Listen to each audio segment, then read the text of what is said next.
Pensamentos incômodos e insistentes. Como lidar com eles? Conquistadores da mente sadia, sejam muito bem-vindos e bem-vindas a mais esse encontro. Hoje, com um pouquinho de atraso, peço desculpas, tivemos algumas turbulências por aqui, mas felizmente consegui vir conversar com vocês. E hoje sobre esse tema que acho que todos nós já fomos acometidos por pensamentos incômodos e insistentes, né? Às vezes uma conta para pagar que não sai da cabeça, às vezes uma conversa meio desagradável que a gente não consegue parar de pensar, às vezes alguma preocupação com uma situação que a gente não está conseguindo resolver, às vezes alguma coisa desagradável do passado que aconteceu, a gente não consegue parar de lembrar daquilo, enfim, tem um monte de possibilidades para pensamentos insistentes e que são difíceis de lidar, né? E de onde surgiu a inspiração para fazer esse vídeo e esse bate-papo aqui? A minha mãe assistiu uma live que eu fiz há alguns dias atrás e eu não lembro exatamente do que eu estava falando, mas eu falei sobre a técnica do oi, obrigado, tchau. Oi, pensamento, obrigado, pensamento, tchau, pensamento, né? Muito frequente aí nos programas de mente atenta. E ela falou, nossa, e às vezes funciona mesmo, mas tem vezes que não funciona. E eu falei, olha aí, tá aí um assunto que merece mais profundidade, né? Para quem não conhece, rapidamente, né, essa técnica do oi, obrigado, tchau, é um exercício, né, que a gente pode fazer durante um exercício de atenção plena ou na vida cotidiana mesmo, quando a gente está tentando fazer alguma coisa e o pensamento aparece insistentemente. E a gente diz mentalmente, né? Oi, pensamento, obrigado, pensamento e tchau, pensamento. Cada uma dessas etapas tem uma função, né? O primeiro oi, pensamento, simboliza, né, e ajuda a reafirmar a questão de, opa, estou consciente de que esse pensamento está aqui. Eu só falo oi para alguma coisa que eu estou vendo, né? Que eu percebo. Só cumprimento alguém que eu percebo, né? Porque às vezes nossa mente está ali no pilotão automático e a gente não está percebendo nada que está passando dentro dela, né? Então, oi, pensamento é um espacinho para reconheço-te, né? Legal. E aí depois, obrigado, pensamento. Por que agradecer o pensamento? Porque muitas vezes os pensamentos, principalmente os incômodos, né, a gente tende a brigar com eles. Sai daqui, vai embora, não devia estar pensando nisso, eu estou perdendo meu tempo, blá, blá, blá, blá, blá. E ao brigar, ao criar essa resistência, é extremamente frequente que a gente jogue gasolina na fogueira, né? Porque a gente mais resiste, persiste. Exemplo, deitei para dormir e estou pensando em alguma coisa que está me tirando sono, só que eu sei que eu preciso dormir porque eu preciso trabalhar no dia seguinte, eu preciso estar bem disposto no dia seguinte. E quanto mais eu brigo com esse pensamento, vai embora, para de pensar nisso, mais aquele pensamento cresce, né? E eu perco mais o sono e vira uma bola de neve. Então, obrigado pensamento nos lembra que não precisa brigar com o pensamento. A gente não precisa fazer nada para que esse pensamento vá embora no seu próprio tempo, né? Todos os pensamentos surgem e desaparecem, todas as emoções surgem e desaparecem, porque tudo surge e desaparece, desde as bactérias até as galáxias, tudo surge e desaparece, é uma lei, né? Você não precisa fazer nada para o pensamento ir embora, que uma hora ele vai. E paradoxalmente, ao tentar forçar, a gente facilita, né, que ele tem o seu tempo para ir embora sem jogar mais gasolina na fogueira. É isso, né? E o tchau pensamento tá, não vou ficar te dando bandeira, né? Também, assim, eu quero colocar atenção aqui, neste lugar. Então, esse despedir é aquele abraço, né? Vou prestar atenção em outra coisa agora. Que pode ser o e-mail que você está escrevendo, que pode ser a roupa que você está lavando, que pode ser, enfim, a sua própria respiração enquanto você está deitado para dormir. Pode ser as sensações físicas do seu corpo, pode ser os sons ao seu redor, etc, etc. Né? Então, esse tchau significa colocar a atenção em outro lugar, né? Que não o pensamento. Então, esse é o oi, obrigado, tchau. E, bom, como a minha mãe me disse, né? Às vezes ele funciona, às vezes ele não funciona. Então, eu queria explorar um pouco mais essa questão com vocês e também dar as recomendações aqui a partir da minha própria experiência e também dos treinamentos aí que eu ofereci para as pessoas, né? Nos treinamentos a gente tem muitos espaços onde a gente ouve a experiência dos participantes aplicando os exercícios de mente atenta no cotidiano, e aí você vai percebendo em média as coisas que funcionam, as coisas que não funcionam e assim por diante, né? Então, venho trazer a minha leitura para vocês. A primeira coisa que eu acho importante aqui é separar os tipos de pensamento, tá? E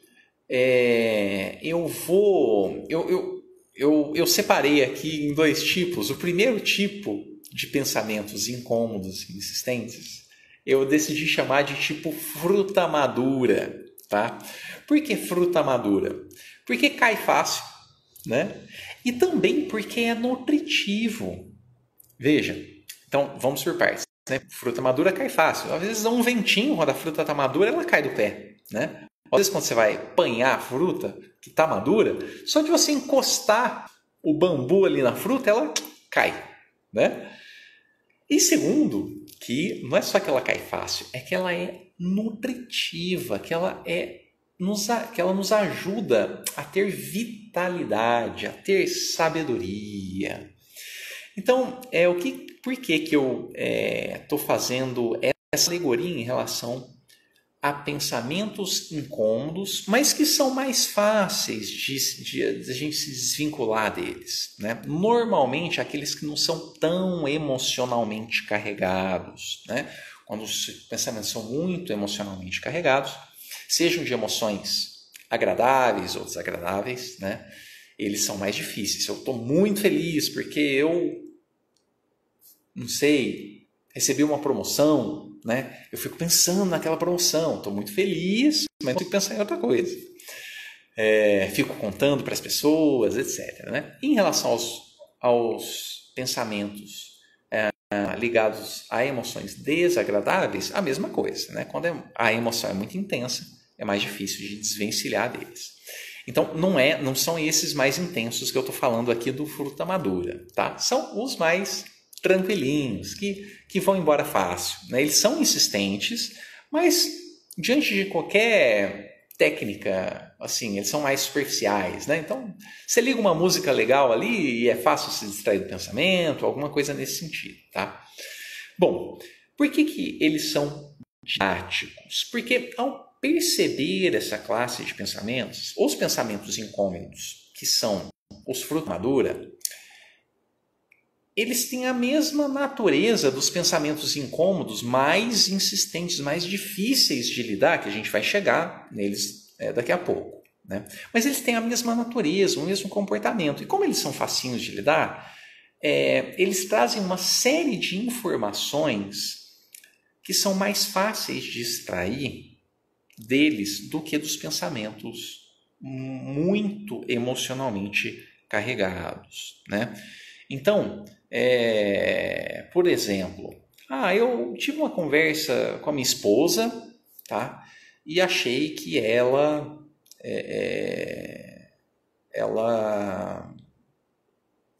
ficou um pouco, sei lá, deixa eu ver se eu resgato algum exemplo.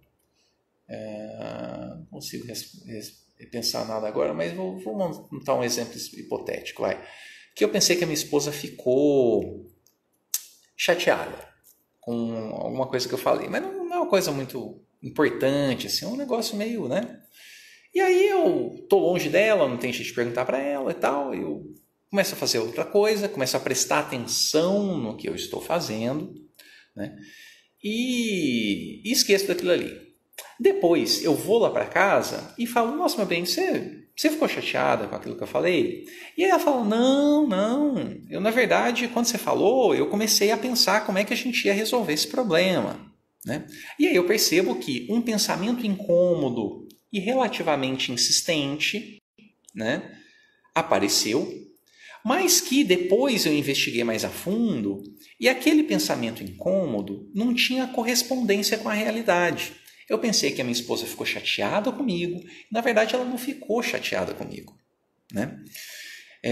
Então, quando a gente percebe esses pensamentos fruta madura, né? Esses pensamentos mais fáceis de lidar, que são incômodos e insistentes, se eu percebo que um não é expressão fiel da realidade, quando o segundo aparece, é mais fácil de eu lembrar, falar, nossa, eu estou pensando isso daqui, mas pode ser que isso daqui não tenha nada a ver, entendeu? Pode ser que isso daqui não seja real, é só o meu pensamento.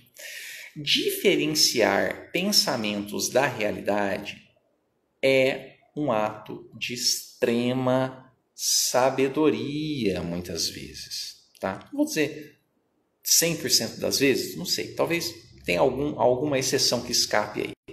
Mas assim, levar a sério, acreditar que tudo que passa na nossa cabeça é real, né? Aquela pessoa é má, isso é a realidade, não é eu penso que aquela pessoa é má, não, ela é má, né?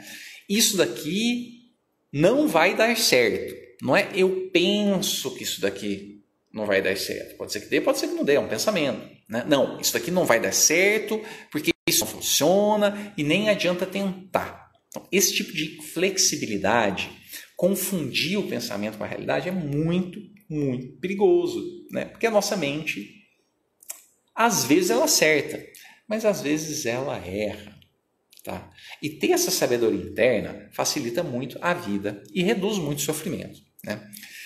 Tudo isso para falar, um pensamento incômodo do tipo fruta madura nos ensina, por exemplo, com alguma facilidade, que pensamentos não são a expressão fiel da realidade, né? Outra questão, outra coisa que os pensamentos podem... Que esses pensamentos fruta madura, nós temos aqui o Gabriel que nos diz, e aí, Emerson, você foi meu professor no Colégio Dom Bosco, rapaz, faz tempo, olha só, meus alunos aqui de matemática ou de física, eu tirei aula lá no Dom Bosco, Gabriel, quando eu não lembro, Gabriel Rebestini, não lembro o sobrenome, querido, fala aí, foi de matemática ou de física? Se foi de matemática, foi provavelmente no ensino fundamental. Se foi de física, foi no ensino médio, né? Seja bem-vindo, uma alegria ter você por aqui. Agora eu estou me dedicando aos exercícios de mente atenta. Ah, foi de matemática, então foi no 6º ano, né? Eu trabalhei 1 ano lá no 6º ano. Foi o meu último ano como professor de matemática e de física também, né? Aquele foi o meu último ano, foi em 2015, não é mesmo? E aí depois, a partir de 2016, eu comecei a trabalhar exclusivamente com programas de mente atenta, né? Então, já trabalhava, né? Mas também eu trabalhava com as duas coisas. Então, em 2016, eu comecei a trabalhar exclusivamente com mindfulness. Legal, muito bom ver você por aqui. E, bom, o que mais que os pensamentos do tipo fruta madura, os pensamentos incômodos e insistentes, tipo fruta madura, nos ensinam? Que eles, cedo ou tarde, eles vão embora, né? Isso nos ajuda muito a entender a etapa do obrigado, do oi, obrigado, tchau, pensamento, né? Às vezes a gente tem um pensamento que está nos atrapalhando e a gente fala, cara, se eu não fizer nada, isso vai me atrapalhar para o resto da vida. E não é verdade, né? Porque o pensamento, ele surge e desaparece. Cedo ou tarde, você vai parar de pensar naquilo, cara. E quando a gente entende que isso funciona, né, é mais fácil lidar com outros pensamentos incômodos que vêm na sequência. Porque a gente fala, eu não preciso brigar com esse cara. Cedo ou tarde ele vai embora. Eu já vi outros indo embora. Então, quando a gente tem essa consciência, fica mais fácil lidar com os pensamentos. Tá? Muito bem. Então, aprender esse tipo... Estou dando alguns exemplos aqui, tá? Poderia dar vários outros, mas o que eu estou querendo dizer é que lidar com esses pensamentos mais superficiais, tá? Eles nos ensinam sobre a natureza da mente. Tá? E esse jogo é como você aprender a velejar um barco com mar calmo. Aí depois que você está seguro no mar calmo, você vai para mares um pouco mais agitados e você está preparado para aquela etapa, né? Até chegar ao ponto de você estar preparado para grandes tempestades. Tá? Com atenção plena é a mesma coisa. E aproveitar esses pensamentos incômodos e insistentes, tipo fruta madura, para conhecer a mente, como ela funciona. Quando você olha, uma criança aprende a abrir a fechadura de uma porta simplesmente observando. Nós também podemos aprender sobre a nossa mente observando a nossa mente diretamente. Tá?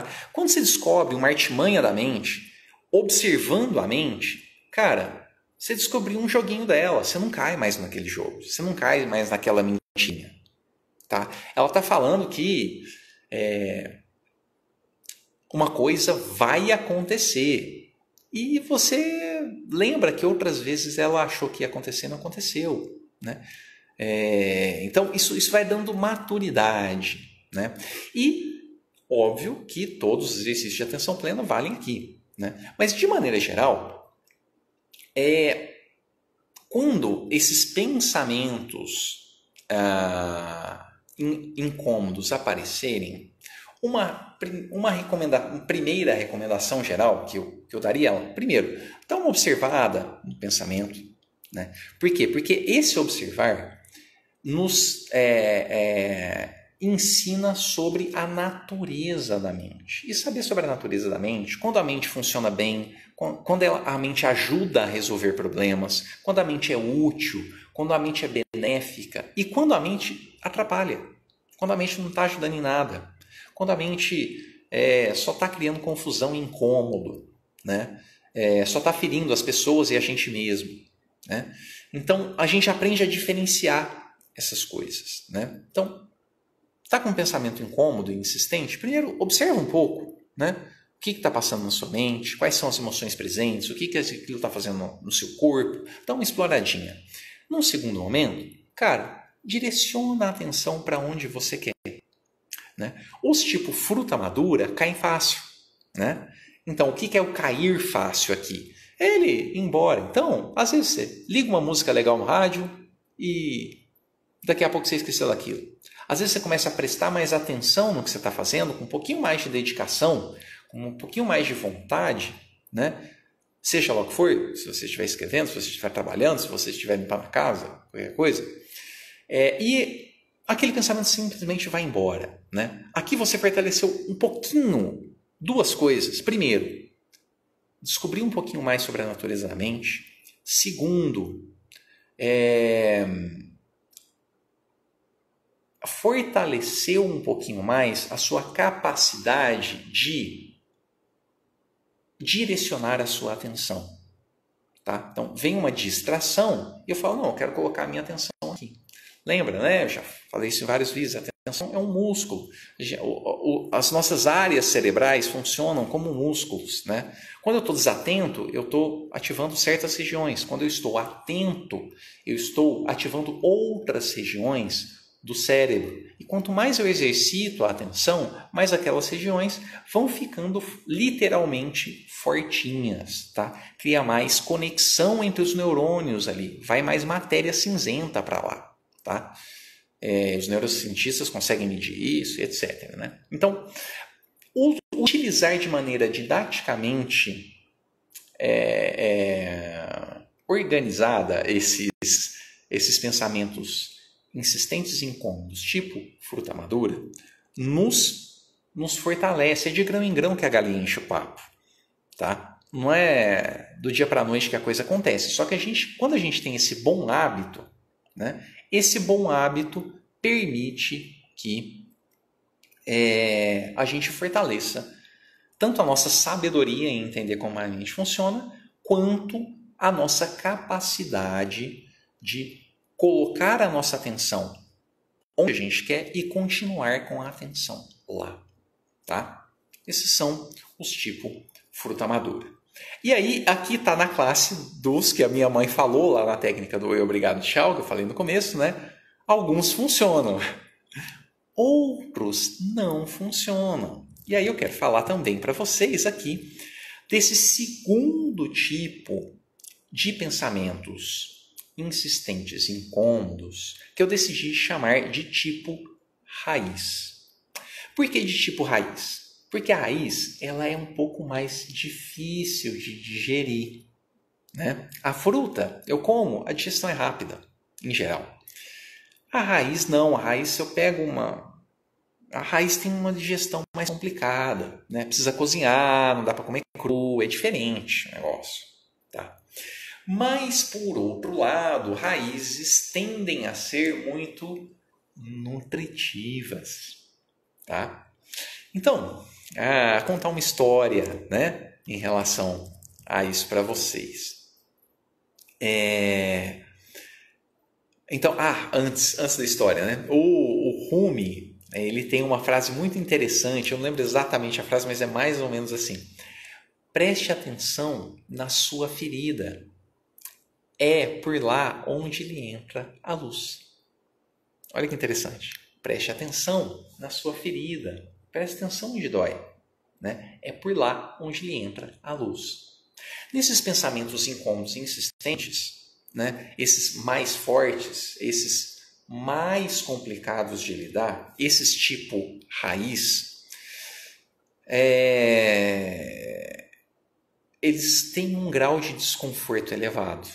Uma feridinha, às vezes uma feridona, né? Mas eles também trazem os grandes aprendizados, né? Então saiba que esses são os mais importantes para a nossa evolução, mas também os mais difíceis de lidar, né? Grandes esforços. Quando esse esforço é aplicado de maneira inteligente, né? Porque o esforço é necessário, mas não é suficiente para conquistar sabedoria, né? Mas com grandes esforços aplicados de maneira inteligente, oferecem grandes aprendizados, né?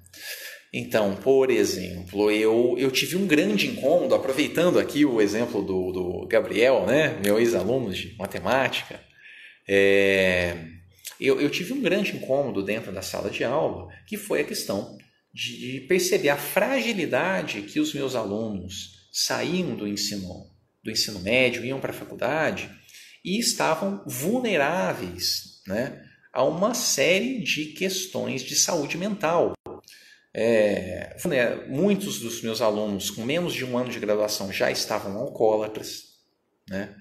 Já estavam ou usando outras drogas que não o álcool, né? Lembrando que o álcool é neurotóxico, né? O cigarro, um monte de propaganda, o cigarro é tóxico para o pulmão, né?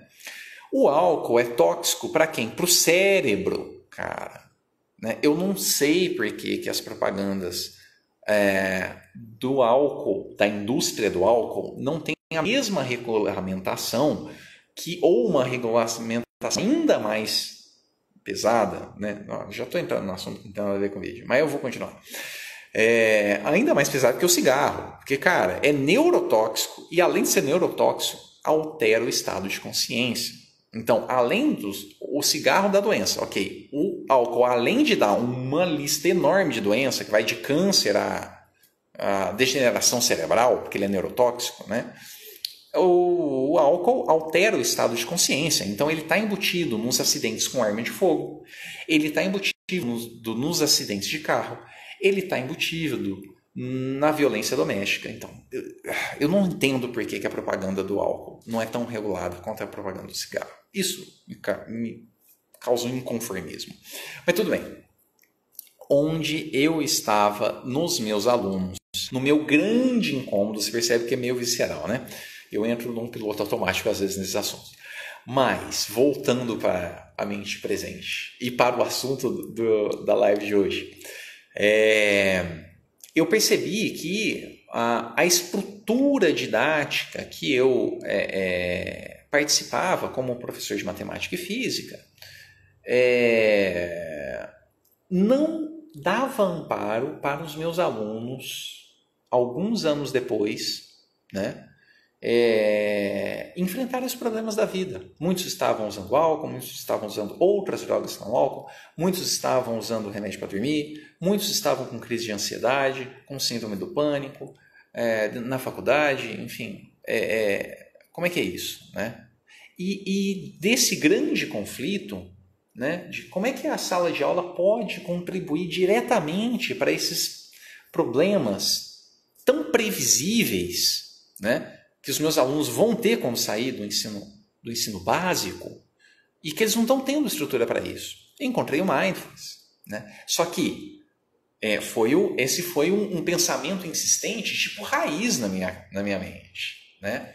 Eu fiquei por talvez mais de 10 anos. Eu oscilei algumas vezes em desistir da profissão, não por outra alternativa, por ter encontrado uma maneira melhor de assistir os meus alunos, né? Que foi o Mindfulness, né? Na verdade, eu não desisti de matemática, eu desisti de matemática e física, mas eu não desisti do ensino, não desisti da educação, não desisti de atuar sobre o espírito humano para que nós sejamos mais capazes de lidar com a vida. É isso. Né? Foi por isso que eu fui para a aula de educação e é por isso que eu continuo no Mindfulness. Mas isso surgiu a partir de um conflito interno que me dilacerou por dentro. E foi um pensamento incômodo e insistente que perdurou por muitos e muitos anos dentro de mim. Né? Eu me vi, por exemplo, às vezes eu me sentia como ali ensinando matemática, ensinando física, eu me sentia, não estou dizendo que essas matérias são perda de tempo, tá? Não estou dizendo isso, nem de longe, né? Se não fosse a matemática, se não fosse a física, se não fosse a química, se não fosse as engenharias, né? A gente não tinha esses equipamentos que a gente está usando para ter esse bate-papo que a gente está tendo aqui agora, tá? Agora, eu me sentia, muitas vezes, né, jogando o tempo dos meus alunos no lixo, porque o cara estava tendo problema de ansiedade lá, dali depois de um ano dentro da faculdade, e eu estava ensinando coisas para ele que eu sentia que eu deveria atuar sobre problemas que ele não estava dando conta, né? E aí eu me senti muitas vezes hipócrita, muitas vezes inútil para os meus alunos. Olha o quanto incômodo esses pensamentos tinham em mim. Só que foi um incômodo que me levou a me mover numa direção importante, tá? Me levou a me mover numa direção que hoje eu estou extremamente satisfeito, tá? Não tenho dúvidas de que eu encontrei a minha missão de vida, tá? É isso, tá?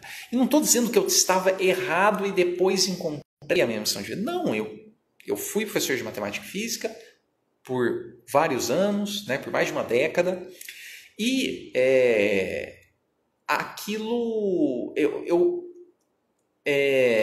foi uma etapa importante, né, que me fez encontrar outra etapa na minha vida, né? Então, toda essa história forma um conjunto importante para mim, né?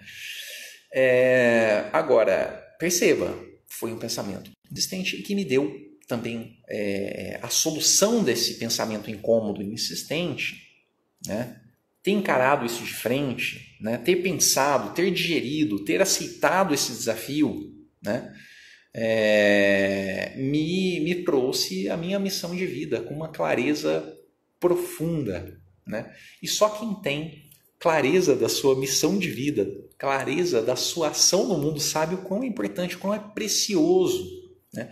Eu percebo muitas e muitas pessoas que a gente recebe, né, nos programas de Mindfulness e os exercícios de Mindfulness, esse aprofundamento de autoconhecimento, dá condições para a pessoa perceber que ela muitas vezes agiu em vão na vida, né, até ali. Agiu contra os seus princípios, contra os seus valores. Isso é extremamente pesado, difícil de reconhecer e de lidar, né, para resolver o problema.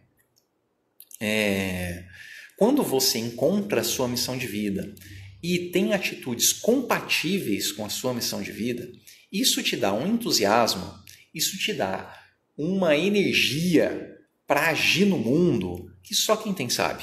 Tá? Inclusive, tem vários estudos mostrando, né, que um dos grandes potencializadores de bem-estar é ter uma missão de vida bem definida, né, na vida. Isso não se encontra muito com a mente, né? É com o coração mesmo.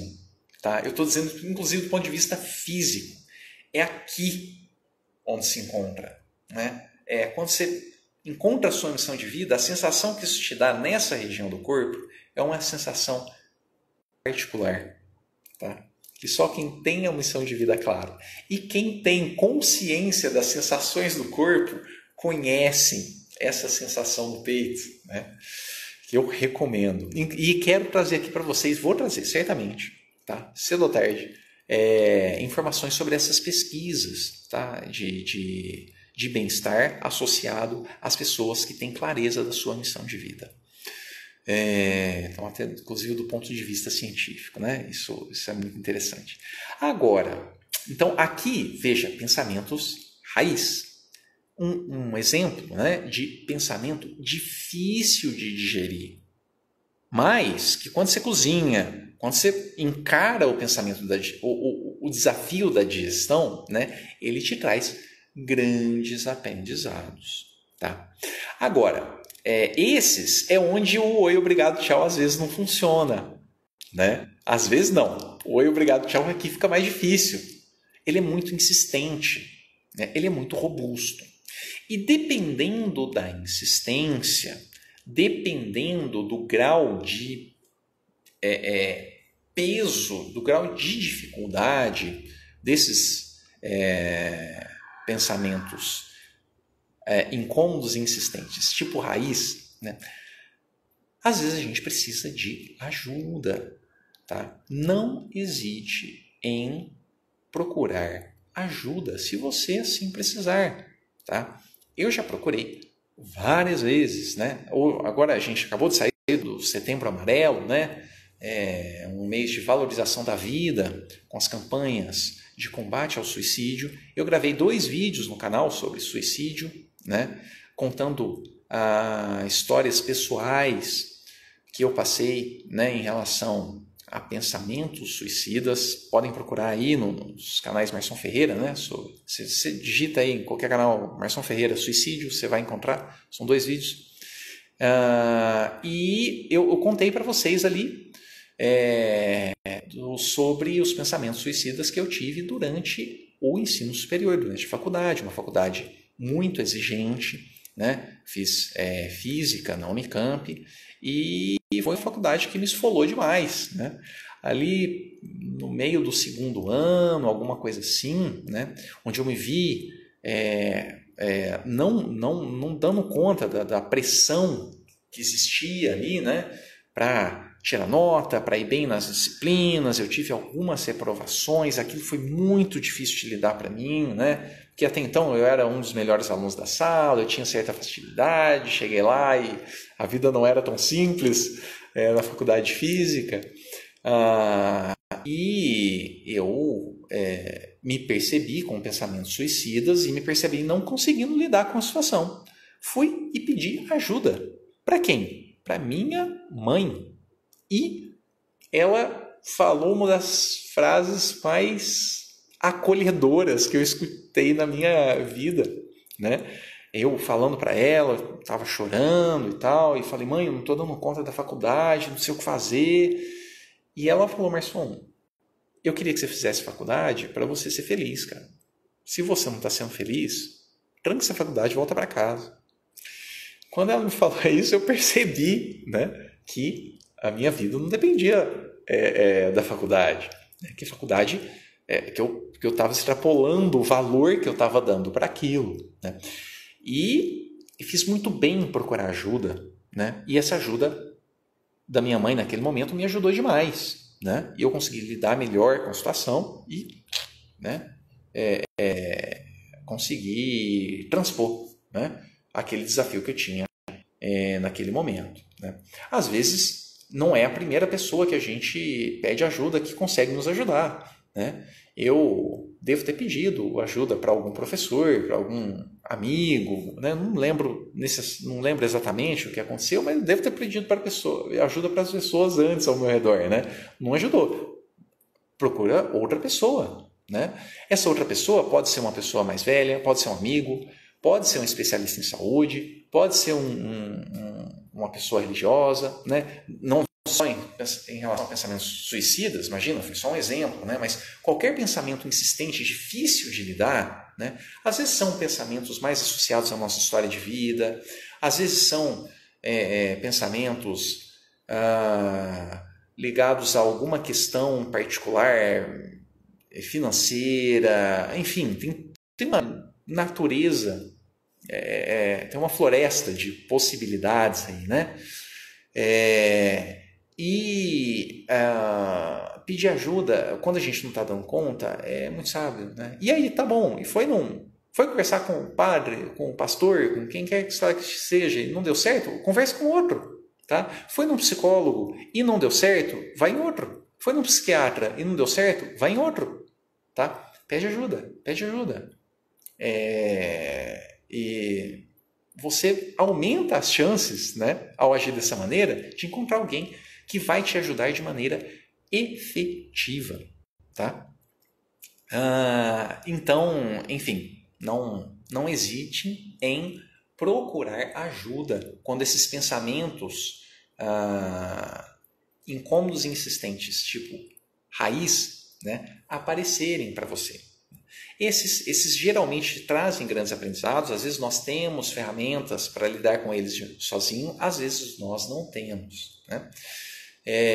E Mindfulness certamente é uma ferramenta extremamente potente, né? Mas que tem que ser desenvolvida aos poucos. Não dá para, nos primeiros exercícios de Mindfulness, querer resolver profundas questões emocionalmente muito carregadas da nossa vida. Tá? Inclusive, não é seguro que isso aconteça. É o equivalente a gente querer aprender a andar de bicicleta numa rodovia numa viagem que a gente planejou de Brasília para São Paulo. Então, quer dizer, você está querendo aprender num ambiente inseguro. Né? Então, use os exercícios de mindfulness, use os exercícios de mente atenta, né? Nos pensamentos incômodos e insistentes, tipo fruta, né? Fruta madura. E quando você pega mais intimidade, naturalmente você vai sentindo confiança de pegar aqueles mais difíceis. Né? Mas, então fica aqui a minha dica em relação aos pensamentos tipo fruta madura, né? Que é simplesmente de redirecionar a nossa atenção para onde a gente quiser. E os pensamentos incômodos e insistentes tipo raiz. Né? A minha recomendação é saber que esses são os mais importantes para a nossa evolução. Né? Mas também são os mais difíceis, né? São os mais dolorosos. Sair da zona de conforto é difícil. Aprender exige esforço, exige dedicação. Né?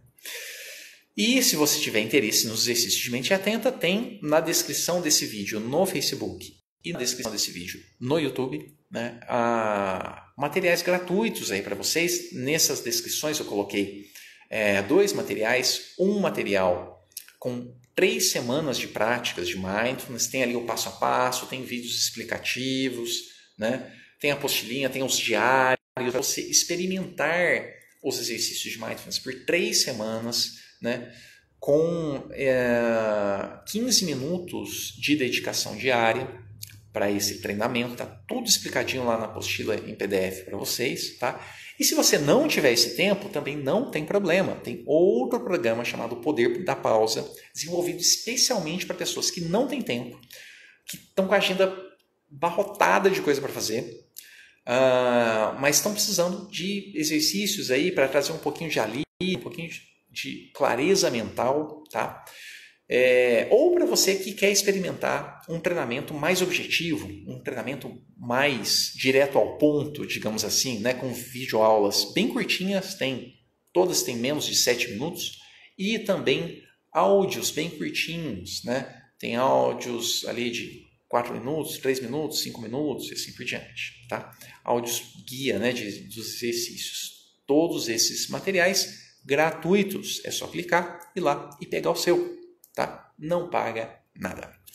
Pessoas queridas, estamos a 40 minutos de encontro. Eu agradeço muito pela disposição de vocês para mais esse vídeo. Espero ter ocupado bem o tempo de vocês. Essa é a minha obrigação por aqui. E se você curtiu o vídeo, dá aquela curtida e conta para mim nos comentários o que você quer ouvir no canal. Porque o meu compromisso é ocupar bem o tempo de vocês, mas para ocupar bem o seu tempo, eu preciso saber o que você quer ver por aqui. Então, me conta, tá? O que você quer saber sobre a mente? O que você quer saber sobre bem-estar, como lidar com as emoções e assim por diante? Estou aqui para servir bem vocês. Um beijo no coração e até o próximo vídeo. Na próxima quinta-feira, eu não vou fazer live porque eu vou me encontrar com ninguém menos do que Dr. Uronal Zancan no canal dele, tá? No YouTube. O Dr. Uronal Zancan tem um programa de saúde que eu recomendo porque eu sou aluno desse programa de saúde, o ProSer, tá? E a gente vai conversar sobre a minha experiência no ProSer, né? Quando eu gravei o vídeo para vocês do suicídio, do Prazol ao Mindfulness, mais ou menos um ano, um pouquinho menos que isso, acho, depois daquela experiência com o tratamento da gastrite, né, que para mim foi péssimo, com os prazóis da vida, eu encontrei o programa de saúde do Dr. Uronal enfim, sou aluno até hoje, né? Eu continuo fazendo parte da comunidade do programa e definitivamente foi um programa que me ajudou a me alimentar, foi um programa que me orientou com precisão como fazer atividade física, qual tipo de atividade física faz bem para a saúde, né? Quais são, como me alimentar, né? Como ouvir o meu corpo, né? Mesmo como instrutor de mindfulness, né? Dessa parte o programa do Dr. Uronal me ajudou demais, né? Porque eu comecei a entender melhor como escutar o meu corpo durante o esporte, como escutar o meu corpo durante a alimentação, como escutar o meu corpo durante a prática de sono, né? E isso foi refinando a minha capacidade de cuidar da minha saúde, né? Então, nessa quinta, eu me encontro com o Dr. Uronal lá no canal dele. Acho que a entrevista vai só no YouTube, não tenho certeza, mas eu acho que é isso, tá? E aí, a partir da semana que vem, continuamos terças e quintas, sempre às 20 horas, e é isso daí. Agradeço mais uma vez pela presença de vocês, grande abraço e até o próximo vídeo. Tchau, tchau!